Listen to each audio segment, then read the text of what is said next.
என்னடா பண்ணிட்டு இருக்க இந்நேரத்துல? டேய் ஜனநாயகம் படம் லீக் ஆயிடுச்சுடா, அதான் உட்காந்து பாத்துட்டு இருக்கேன். நேற்று ஈவினிங் ஒரு 6 மணிக்கு மேல சோசியல் மீடியால ஒரு வீடியோ ஒன்று ரிலீஸ் ஆயிருந்துச்சு. என்னடா வீடியோ அப்படின்னு போய் பார்க்கும்போது பாத்தீங்கன்னா, எல்லாருமே பகவத் கேசரி அப்படிங்கிற மாதிரி போட்டு ஒரு வீடியோ ஷேர் பண்ணியிருந்தாங்க. என்னடா பகவத் கேசரியில ஒரு வீடியோ அப்படிங்கிற மாதிரி நம்மளும் உள்ள ஓபன் பண்ணி பார்க்கும்போது பார்த்தா, உள்ள பாத்தீங்கன்னா ஜனநாயகன் படத்தோட 5 நிமிஷம் வீடியோ அப்படியே லீக் ஆயிருக்குது. இந்த உலகத்துல ஒருத்தனும் ஒழுங்கில்ல. சாயம்பேட்டை லக்கி தியேட்டர்ல கேபின்ல வச்சு ஷூட் பண்றாங்களா? என்னடா ஜனநாயகன் திரைப்படத்தோட 5 நிமிஷம் வீடியோ லீக் ஆயிருச்சு அப்படின்னு ஒரு மாதிரி ஷாக்கிங்கா இருந்துச்சுங்க. ஏன்னா நான் ஒரு தீவிரமான தளபதி ரசிகன். என்னடா இப்படி ஆகி போச்சு அப்படின்னு நம்மளும் பார்த்துட்டு இருக்கும்போது கொஞ்சம் கொஞ்சமா ஒவ்வொரு சீன்ஸா ரிலீஸ் ஆகுது, ஒவ்வொரு போட்டோஸா ரிலீஸ் ஆகுது. அதாவது ட்விட்டருக்குள்ளேயே போக முடியல. ஜனநாயகன் அப்படின்னாலே ஃபுல்லாமே இந்த போட்டோஸ் அண்ட் வீடியோஸ் அப்படின்னு தான் இருக்குது. யாருமே இதை வந்து அதாவது யார் பைரட்டா ரிலீஸ் பண்ணா அப்படிங்கிற மாதிரி தெரியல. கொஞ்சம் நேரம் ஆக ஆக பாத்தீங்கன்னா முழு படமே ரிலீஸ் ஆயிருச்சு.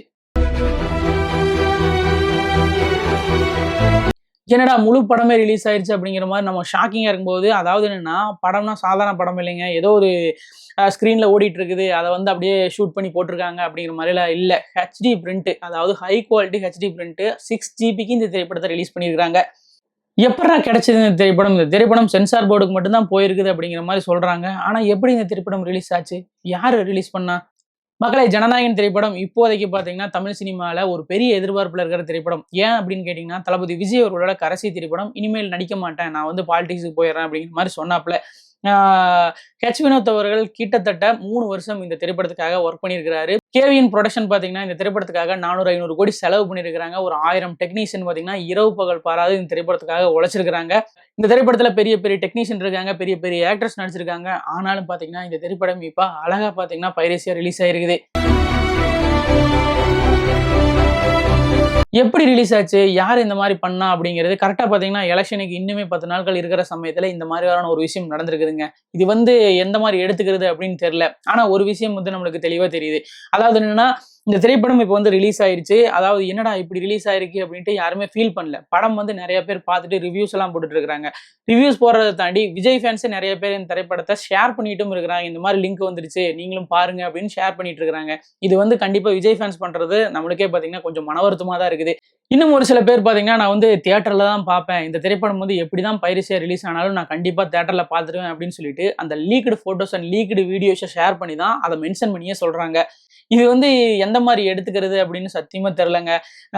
விஜய் அவர்களுக்கு வந்து இந்த ஜனநாயகன் திரைப்படம் அப்படிங்கிற ஒரு ஆரம்பிச்சதுல இருந்தே இந்த திரைப்படம் வந்து கடைசி திரைப்படம் தெரிஞ்சதுல இருந்தே பாத்தீங்கன்னா எக்கச்சக்கமான பிரச்சனைகள் வந்துருச்சு.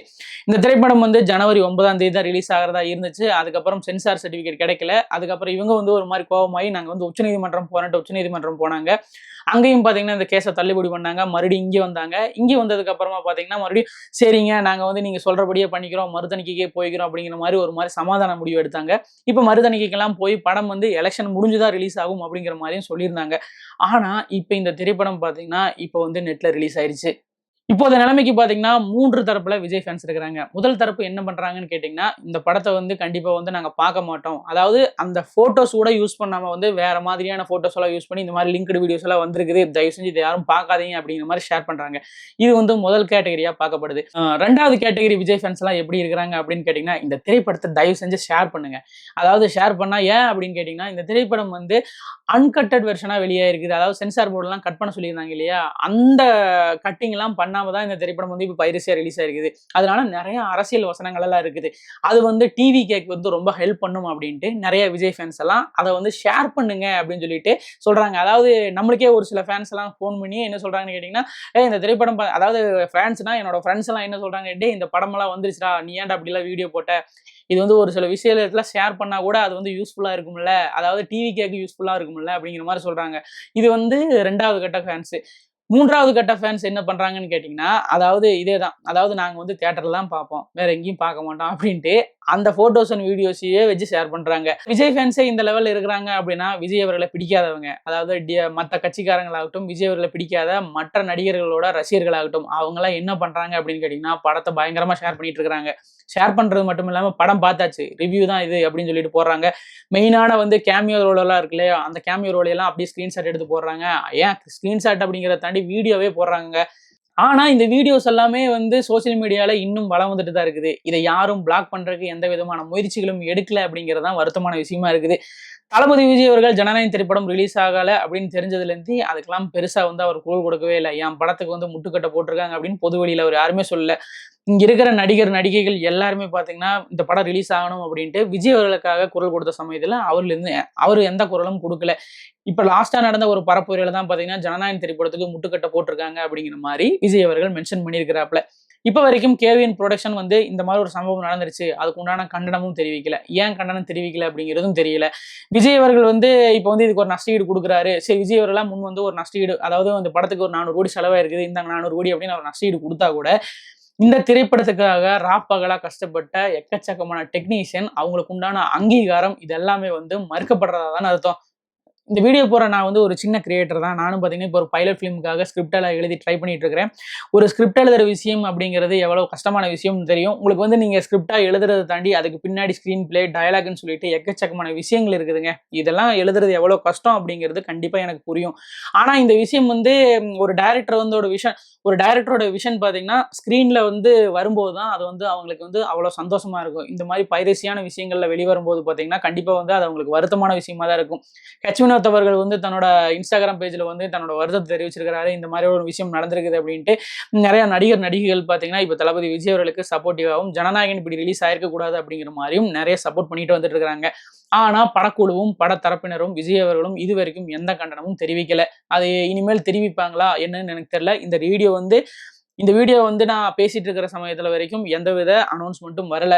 இன்னும் ஒரு சில விஜய் ஃபேன்ஸ் எல்லாம் பாத்தீங்கன்னா இதுக்கு பெரிய அளவு கண்டனங்கள் தெரிவிக்காம படம் வந்து நீ எதுல வேணாலும் ரிலீஸ் பண்ணிக்கோ, ஆனா வந்து கண்டிப்பா படம் வந்து தியேட்டர்ல ரிலீஸ் ஆகும்போது இந்த திரைப்படம் அதிக கலெக்ஷன் பெறும் அப்படிங்கிறதுல எந்த வித மாற்று கருத்துமே இல்லை அப்படிங்கிற மாதிரி சொல்றாங்க.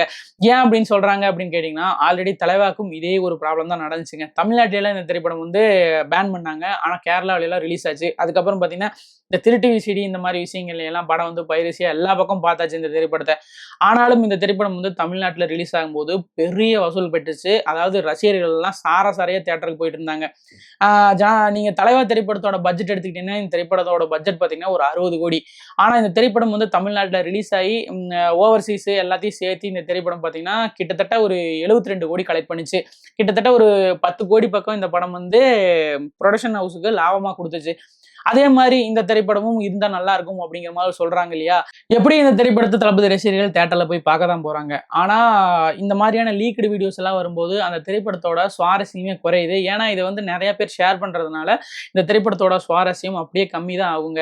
இது வந்து கண்டிப்பா வந்து இதுக்கு ஏதாவது நடவடிக்கை எடுத்தாகணும். எப்படி இந்த திரைப்படம் ரிலீஸ் ஆச்சு, இந்த திரைப்படம் வந்து இப்ப சென்சார் போர்டுக்கு கொடுத்துருக்காங்க அப்படின்னா இந்த திரைப்படம் எப்படி அங்கிருந்து ரிலீஸ் ஆச்சு, இல்ல யாரு லீக் பண்ணுது, இல்ல படக்குழு தரப்புல இருந்து யாராச்சும் லீக் பண்ணிட்டாங்களா அப்படிங்கிறது கண்டிப்பா வந்து விசாரணை நடத்தணும். இது என்ன ஏது அப்படிங்கிறது தெரியணும்.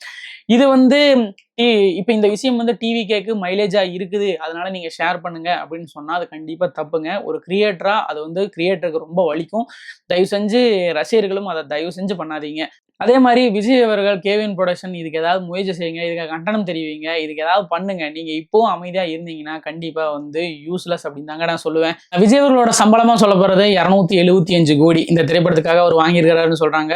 ஆனா இப்போ வந்து இந்த திரைப்படம் வந்து மற்ற ஆக்டர்ஸ் அப்புறம் ப்ரொடக்ஷன் காஸ்ட் இது எல்லாமே சேர்த்துனா கிட்டத்தட்ட 400 கோடிக்கு மேல வருது இல்லையா. இப்போ இந்த திரைப்படம் வந்து ஒரு 700-800 கோடி கலெக்ட் பண்ணாதான் இந்த திரைப்படம் வந்து ப்ராஃபிட்டபிள் அப்படின்னு சொல்றாங்க. ஆனா இப்போ இந்த திரைப்படம் வந்து ஆல்ரெடி ரிலீஸ் ஆயிருச்சு. இப்போ இந்த திரைப்படம் ப்ராஃபிட் ஜோனை நோக்கி போகுமா அப்படிங்கிறதே ஒரு மிகப்பெரிய கேள்விக்குறியா தான் இருக்குது. அது இல்லாம இது வந்து அவங்களோட சதி, இது வந்து இவங்களோட சதி அப்படிங்கிறத தாண்டி இதுக்கு பின்னாடி யார் இருக்கிறா அப்படிங்கிறத தயவு செஞ்சு விசாரணை நடத்தியே ஆகணும் அப்படிங்கிறதான் என்னோட தாழ்மையான வேண்டுகோளும் கூட. தயவு செஞ்சு தளபதி ரசிகர்களுக்கும் ஒரு சின்ன வேண்டுகோள், நீங்களும் தயவு செஞ்சு இந்த மாதிரி வீடியோஸை ஷேர் பண்ணி நீங்கள் வந்து இந்த வீடியோவெல்லாம் ஷேர் பண்ணாதீங்க அப்படின்னு சொல்லாதீங்க தயவு செஞ்சு. ஏன்னா நீங்கள் வச்சிருக்கிறதே வந்து நீங்கள் ஷேர் பண்ணுற வீடியோவே பார்த்தீங்கன்னா ஒரு பைரசியான வீடியோவாக தான் இருக்குது, ஒரு பைரசியான ஃபோட்டோவாக தான் இருக்குது. அதை நீங்கள் ஷேர் பண்ணி தயவு செஞ்சு இதை யாரும் ஷேர் பண்ணாதீங்க அப்படின்னு சொல்கிறது கண்டிப்பாக முட்டாள்தனமாக தான் எனக்கும் தோணுது. அது இல்லாமல் இது வந்து டிவி கேக்கு வந்து கை கொடுக்கும், பாலிடிக்ஸ் டைலாக்ஸ்லாம் டிவி கேக் கை கொடுக்கும் அப்படின்ட்டு தயவு செஞ்சு விஜய் ஃபேன்ஸ் இதுக்கு சப்போர்ட்டும் பண்ணாதீங்க. கண்டிப்பாக வந்து அதுவும் வந்து ரொம்ப தப்பான விஷயம் தான். மக்களை ஜனநாயகன் திரைப்படம் தியேட்டர்ல ரிலீஸ் ஆகிறதுக்கு முன்னாடி இப்ப பைரசியா ரிலீஸ் ஆயிடுச்சுங்க. நிறைய பேர் அவர் எகென்ஸ்ட் ஆகிறவங்க எல்லாம் கொண்டாடிட்டு வந்துட்டு இருக்காங்க. அவரோட ஃபேன்ஸ் எல்லாருமே ரொம்ப ஃபீலிங்கா இருக்கிறாங்க. அவரோட ஒரு சில ஃபேன்ஸ் ரொம்ப சந்தோஷமா இருக்கிறாங்க, ஏன்னா டிவி கேக் மைலேஜ் கொடுக்குன்ட்டு. இதை பத்தி நீங்க என்ன நினைக்கிறீங்க அப்படின்ட்டு கமெண்ட் பாக்ஸ்ல மறக்காம கூட ஷேர் பண்ணிக்கோங்க. ஒரு விஜய் ஃபேனா எனக்கும் இந்த விஷயம் வந்து ரொம்ப கஷ்டமா தாங்க இருக்குது.